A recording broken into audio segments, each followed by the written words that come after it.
నమస్కారం. శ్రీ గురు దత్తాత్రేయాయ నమః. ప్రశ్నారుడం కార్యక్రమానికి స్వాగతం. ఇప్పుడు కొంతమంది జీవితాల్లో ఆకస్మికంగా ఊహించని విధంగా చాలా కష్టాలు ప్రాప్తిస్తుంటాయి. ఎక్కడికి వెళ్ళినా అన్ని దగ్గరలా కష్టాలు ఎదురవుతూనే ఉంటాయి. వీటికి పరిష్కార మార్గం దొరక్క చాలా కష్టాలు పడుతూ ఉంటారు. అయితే ఇప్పుడు నేను చెప్పబోయేటువంటి ఈ వ్రతం నాకు తెలిసినంత వరకు ఖచ్చితంగా సత్ఫలితాన్ని ఇస్తూ ఉండడం బట్టి అనుభవంతో జరుగుతున్నది. అంటే అందరికీ జరిగిపోవాలని లేదు, కానీ ఇది అనుభవం మీద నేను చూసినప్పుడు చాలామంది చేసి తాము ఏదైతే తాము ఉన్నటువంటి కష్టాల్లోంచి బయటపడడం జరిగిందో ఈ సక్సెస్ రేట్ చూశాక మీతో ఈ విషయాన్ని పంచుకోవాలని ఈ విషయాన్ని మీతో చెప్తున్నాను. సహజంగా పురాణాల్లో వీటిల్లో ఈ వ్రతానికి అమాసోమవార వ్రతం అని ఒక పేరు ఉంది. అది చేసే విధానం వేరుగా ఉంది. అయితే ఒకానొక సమయంలో, అంటే సంవత్సరం ఖచ్చితంగా నాకు గుర్తులేదు, ఎందుకంటే సుమారుగా 35 సంవత్సరాల పైబడి ఈ వృత్తిలో ఉండడం వల్ల ఏ సమయం అనేది ఖచ్చితంగా నిర్ధారించలేకపోతున్నాను. కానీ అనుకుంటాను 93-94 సంవత్సరం ప్రాంతంలో అనుకుంటున్నాను. ఎందుకంటే మా నాన్నగారు చనిపోయినటువంటి మొదటి సంవత్సరము లేకపోతే 2 సంవత్సరాలు ఒక చాలా బాధల్లో విపరీతమైనటువంటి కష్టాల్లో నా దగ్గరికి ఒక అతను చెప్పొద్దంటే నిజంగా నాకు ఎంతంటే ఇతను ఎందుకు వస్తున్నాడు రా బాబు, ఇతను విపరీతమైన నష్టజాతకుడు, ఇతనికి మనం ఎందుకు ఇట్లాంటివి ఏమి చేసినా ఫలించడం లేదు, ఖడ్గమాలు చేసాము, లక్ష్మీ పూజ చేసుకోమన్నాము, శనివారం వ్రతం ఉండమన్నాము, వెంకటేశ్వర స్వామి కొండకు పోయిరమ్మన్నాము, ఎన్ని పొయ్యి వచ్చినా ఫలితం లేదే, ఏమిటబ్బా ఇతని కష్టం అని అతన్ని చూస్తుంటేనే మనకు ఒక నిరుత్సాహం వచ్చేసేది. నిజంగా చెప్తున్నా. ఆ నిరుత్సాహంలో అతను కనపడితే విసుగుతో కూడా ఉండేది మనసుకి. అయ్యో ఏందబ్బా వీడు వస్తున్నాడని. అంటే అతని యొక్క కాలం మన వలన కూడా అలా ఇసుక్కునేటట్టు చేసింది.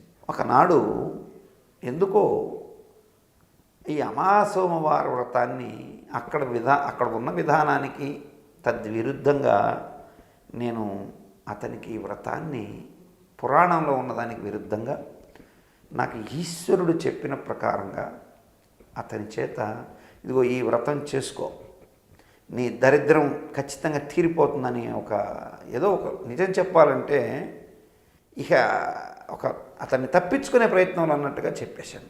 అసంకల్పితంగా ఈశ్వర ఈతని కష్టాన్ని తీర్చేందుకు ఇదిగో ఇది ఆఖరి ప్రయత్నం చేస్తున్నా, ఇతన్ని నువ్వు ఏమి చేస్తావో నీ ఇష్టం అని చెప్పి అసంకల్పితంగా చెప్పినటువంటి ఆ వ్రతం.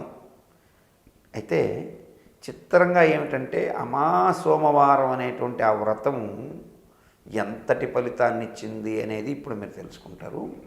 ఆ వ్రతంలో చెప్పిన ప్రకారంగా ఉన్న దాంట్లో నేను కొన్ని మార్పులు మాత్రం చేసి నా మనసుకి అతని యొక్క జన్మ నక్షత్రంతో కూడుకున్నటువంటి అమావాస్య వచ్చిన ఆదివారం ఎప్పుడు వస్తుందో చూసి పెట్టుకోనైనా అన్నాను.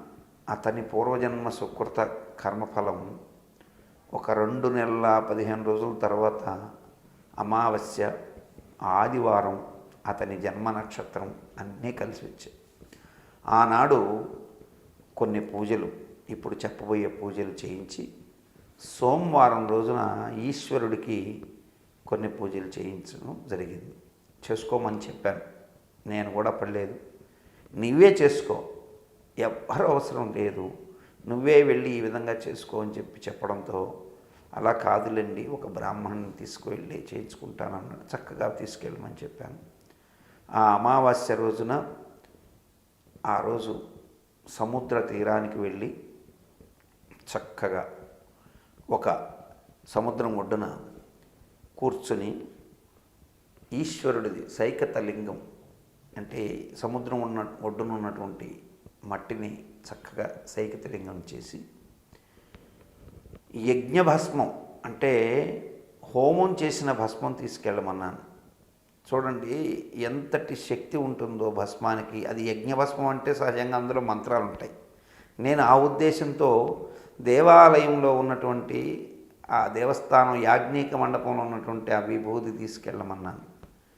ఆ అబ్బాయి ఏం చేశాడంటే ఆ యజ్ఞకుండం ఉన్నటువంటి ఆ అదే యజ్ఞగది ఏదైతే యజ్ఞశాల గది వేసేసి ఉండడంతో ఏమి చేయాలో తోచక స్వామివారికి నివేదన చేసేటువంటి ప్రసాదాలు కూడా అక్కడ కూడా కట్టెలతోనే మండిస్తారు కదా, స్వామివారి ప్రసాదం ఉడికినటువంటిది పరమ పవిత్రమైనటువంటి స్థలం కదా అని వంట స్వామిని బతిమలాడి అక్కడ ఆ వంట వండే దగ్గర వచ్చినటువంటి ఆ పొయ్యి ఏదైతే వంట పొయ్యి మట్టుపల్లిలో ఉన్నటువంటి మా పొయ్యిలోని ఆ విభూతి తీసుకొని బొగ్గులు కొన్ని తీసుకొని చక్కగా పొడిగొట్టుకొని ఆ పొడంతా రెడీ చేసుకున్నాడు.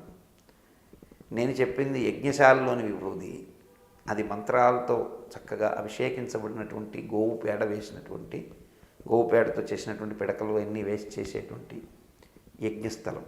అతను తీసుకున్నది దేవుడికి ప్రసాదం చేస్తూ ఉన్నటువంటి అందులో పడేటువంటి అన్నం పడినటువంటి ఇంచుమించుగా సరిపోతుంది. అంటే నేను ఈశాన్యంలో యజ్ఞవాటిక దేవాలయంలో ఉన్నది తీసుకోమంటే అతను ఆగ్నేయంలో వంటగదిలోకి వెళ్ళి ఆ బొడు తీసుకున్నాడు. తీసుకెళ్ళి ఈ సైకతలింగం చేసి దాని మీద ఓం నమ శివాయ ఓం నమ శివాయ అంటూ ఆ విభూతిని చక్కగా అర్చిస్తూ అభిషేక మంత్రాలు చక్కగా ఇవాన్ని తీసుకెళ్ళి కొద్దిగా నీళ్లు కొద్దిగా ఆ సైకతలింగం మీద పోస్తూ ఈ విభూతిని వేస్తూ అర్చన చేయించి అన్ని బిల్వపత్రాలు అయితే స్వామి మీద అర్చన చేయించేసిన తర్వాత ఆ రాత్రి అక్కడే సముద్రం ఒడ్డునే దోమల చేత పుట్టించుకుంటూ కూడా కొన్ని రకాల కీటకాలకు భయపడుతూ రాత్రి అంతా అట్టండి బ్రహ్మముహూర్త కాలమున చక్కగా ఆ యొక్క శివలింగాన్ని చేసినటువంటి సైకతలింగాన్ని చక్కగా ఒక కింద ఒక పళ్ళెంలాగా పెట్టి దాన్ని అట్ట పెళ్ళగించి చక్కగా సముద్రంలో తీసుకెళ్ళి కలిపేసి ఆ తర్వాత సూర్యోదయం దాకా బ్రహ్మముహూర్త కాలంలో స్నానం చేసుకొని సముద్ర స్నానం ఉప్పు నీటితో మగ్గిపోయి ఉన్నారండి. చూడండి ఇక్కడ ధర్మ సూక్ష్మం మీకు చెప్తాను. ఉప్పు నీటితో మగ్గిపోయి ఉన్నారు, అక్కడే పడుకున్నారు. ఈ బ్రాహ్మణుడు కూడా అక్కడే పడుకున్నారు.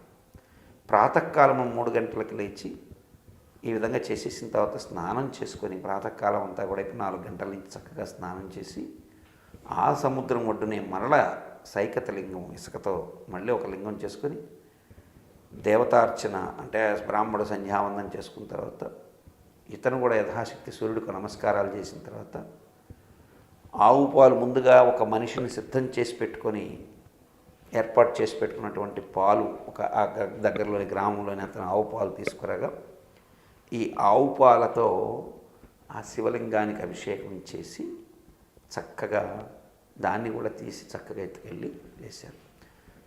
ఆ రోజుని అది కూడా ఎత్తుకెళ్ళి జల్లులో కలిపేయడం జరిగింది శివార్చన చేసి. ఇలా చేసిన తర్వాత అత్యద్భుతమైనటువంటి ఒక ఫలితం నేను చూశానండి. ఏంటంటే ఆ జాతకుడికి కోర్టు విషయాల్లో చాలా సంవత్సరాల నుంచి ప్రతికూలంగా ఉండి అతని ఆస్తి అంతా ఇరుక్కోయి ఇబ్బందులో ఉన్నటువంటి దగ్గర అతని జీవితంలో అది రాదు అనుకున్న దగ్గర ఒక చిన్న శుభ పరిమాణంతో మొదలైంది. ఆ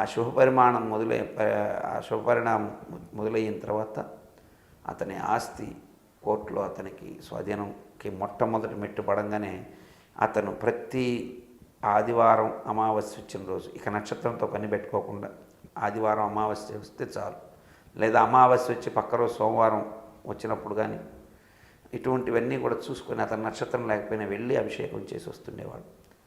ఆ తర్వాత చూస్తే ఆర్థికమైనటువంటి విషయాలన్నీ కూడా చక్కగా అతనికి ఉన్న కష్టాలన్నీ తీరి చక్కగా ధనవంతుడై ఆ తర్వాత ఆనందమైనటువంటి జీవితం గడిపాడు. ఇప్పుడు ఈ అమాసోమవార వ్రతాన్ని ఎవరైతే చేస్తారో వారందరికీ తప్పక శుభం కలుగుతుందని నేను నమ్మి చాలామంది చేత ఈ వ్రతం చేయించడం మొదలుపెట్టాను. చిత్తూరు జిల్లాలో అయితేమి, అట్లాగే నెల్లూరు జిల్లా అయితేమి, ప్రకాశం జిల్లా అయితేమి, ఇక కృష్ణ జిల్లా గుంటూరు జిల్లాలో అక్కడక్కడ తెలిసిన వాళ్ళు అందరిళ్ళ దగ్గర ఈ వ్రతం చేయించడం మొదలుపెట్టిన తర్వాత ఈ వ్రతం వల్ల ఖచ్చితంగా వారి కష్టాలు తీరుతూ వచ్చేసరికి నాకు ఒక ప్రగాఢమైనటువంటి నమ్మకం ఏర్పడింది. అదే మీతో పంచుకుంటున్నాను. ఇలా మీరు కూడా చేసి అర్చించి స్వామివారి యొక్క అనుగ్రహాన్ని పొందుతారంత. నమస్కారం.